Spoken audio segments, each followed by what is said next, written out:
All right, each week we're going to visit with Alabama cornerback Terrion Arnold, presented by CraneWorks, RentalWorks, and WasteWorks. Look for the big dog, Terrion Arnold. What is up, man? How are you today?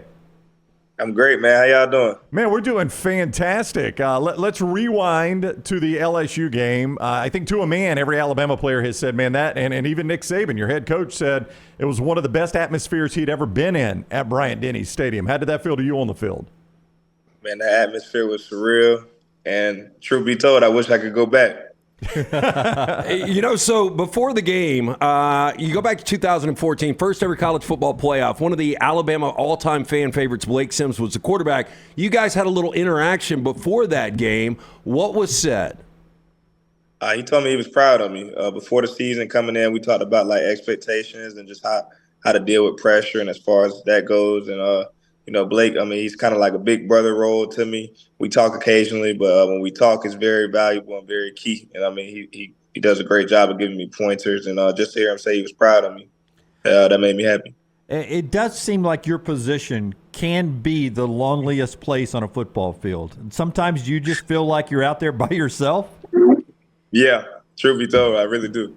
How do you attack that? I mean, you seem like a confident guy, humble at times, but I imagine at times you're humble. I mean, I like your attitude, but I mean, you got to have a little swagger to play your position, right? Tell me how you go to work. Do you sort of change? You morph into a superhero on game day? Nah, it just comes from preparation in the week. As far as going up against guys like Isaiah Bond, Jermaine Burton, guys like that, they get us in that mode and they do a great job of just making us better. So when it comes to game time, it's really just like another practice rep. And as far as being out there, I like it. Like when you go out there and you see that guy come and he lines up and you kind of see sometimes they'll get in a 3-by-1 formation and your backside, you kind of know like, hey, it's time. Like I was honestly waiting with LSU. They played neighbors in the slot a lot, but I was kind of waiting for him to come outside to the outside receiver. And I was like, hey, this is what the people been waiting on. Let's go. Let's go. Let's give them what they want. I mean, he kept motioning in, which was kind of making me mad. But it's just one of those things where it comes as far as you love to come to Alabama, and this is what you come here for. Alabama's Terrion Arnold with us, courtesy of CraneWorks, RentalWorks, and WasteWorks. Just look for the big dog with CraneWorks, RentalWorks, and WasteWorks. Who is the best trash talker you have faced? Because receivers are known to talk trash, but I think defensive backs are as well. Who is the best trash talker you have faced so far? Evan Stewart. Oh, yeah, at A&M? Really? Yeah. Really? Yeah. Evan. We got a we knew each other when we were in high school and stuff, so it kind of makes trash talk that much more. But when he's on the field, he's one of those guys. He's kind of like me. Like, I'm not just going to sit up there and just go back and forth with you. I'm going to wait till I catch you after you drop a pass, after I make a deflection, make a tackle. And I'm going to say little slick things to you just to get in your head. Those kind of things. Like, I kind of call it like subtle trash talk as far as like, if I say something to you, like before the game, I always started off looking at them. If I say something to you and you say something back, something like out of the pocket or out of the blue, then I know I got you. And you ain't even focus on the game no more.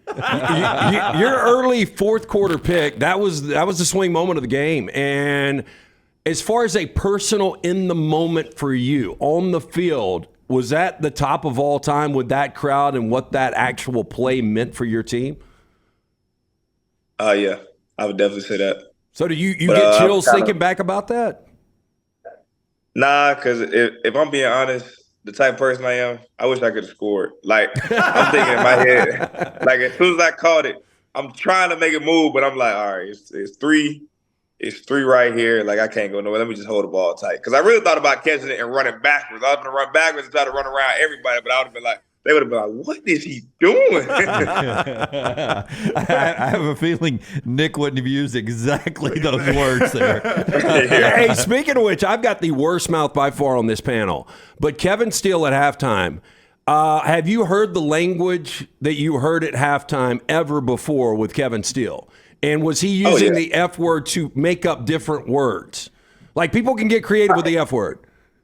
He wasn't even dropping the F-bomb. Like, that's the crazy thing about it. Like, he wasn't even using the F word like that. It was more so just as a lot of screaming But the way he kind of goes, it's kind of funny because it's like tempo. Like it's almost like in a movie. He'll start with the rise in action, and then and then you keep going. Then you got the fall in action, and then boom, you got the climax. So I mean, he's one of those guys as far as like he kind of gets us going at the right moment. And when you're looking at the clock, obviously when you go in there, you see like the 15-minute mark.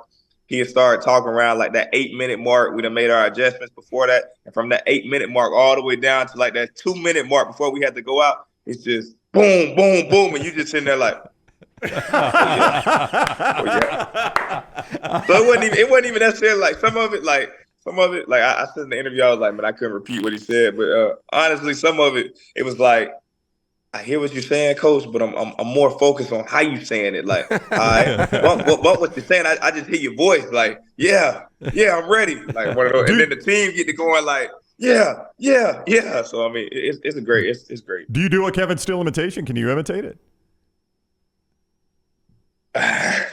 Hold on. Okay, with him, with my relationship with Coach Steele, I mean, Coach Steele when he first came in, I mean, we kind of hit it right out the back, and we're pretty tight. So he called me. He don't say Terrion. He called me T-Arn. So he'll be like, T-Arn. Man, T-Arn, how you doing, baby? And I'll be like, man, Coach, I'm doing good, man. How you doing? And he'll be like, hey, man, everything's going good with me, man. I'm just ready to see you go out there and just put it on tape. And then when he get in front of the team, it starts like this. Like he told us a story about how you can't just let somebody come and take over your territory, basically. So Coach Saban preached the whole week as far as all the external stuff that goes into the game. We can't focus on that. The field going to be 53 yards wide, 100 yards long. Everybody knows that. So Coach Steele started off like that. We go over all our checks and all our formation adjustments, and then he just starts with like, man, and sometimes you got to find your why. You got to find out what's the reason you going to go out there and you going to execute. What motivates you? And it keep going. And then he got this vein right here. And when this vein start coming out, and you know Coach Steele old, so I kind of be like, hey, Coach, like, hey, on these you can have a heart attack, man. We shouldn't get in that box and coach the game. So, like that.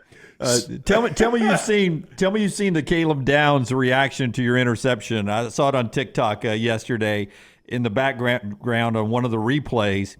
He's almost jumping in the air, catching the ball with you like he's 15 yards behind you, but he's mimicking you, trying to help you make the catch. Have you seen that? I just saw it yesterday. It's crazy you said that. Yeah. Do you do that when other people are trying to make plays? Do you sort of imitate and go through it with your head and act it out? Most definitely. Like those plays, like when Jay Mill, when he did a little read option and he pulled the ball, in my head I'm thinking like, because y'all haven't really seen how fast Jay Mill is. Like nobody has. I'm thinking in my head like, oh man, he finna really show people how fast he is. And I'm looking like, why are you slowing down? Then I realized the end zone was 10 yards away from him. But like plays like that, I'm on the sideline like, that's sick. When you see the ball go in the air, like when Jay Mills step up in the pocket and I see 3 down there, Jermaine, like, hey, 3 down there somewhere, touchdown. Like plays like that, you just know. Almost like how Lane Kiffin used to do back in 2015 when he was here. Like, you know, he was famous for with his clipboard, just throwing it up. Like you already knew it was great to happen. Hey, so we have Elijah McAllister on, linebacker for Auburn, and he told us yesterday, I think it was, that if Bruce Pearl called him, he'd be ready to roll out and play hoops. You were a guy that was going to play. You were going to play both. I mean, right now, do you think after this season you could walk out and be in rotation with Nate Oates and the guys? Yeah. I just don't get me wrong. I have to go in there and get accustomed to basketball shape because basketball shape and football shape, 2 totally different things. But as far as the physicality and then going out there still handling the rock, and the main thing would just be shooting. Like me and Antonio Kite, we still go and put up shots from time to time. Like last year, Bryce was my buddy when we did that. Like Bryce and I, we were playing one-on-one after practice, fall camp and stuff.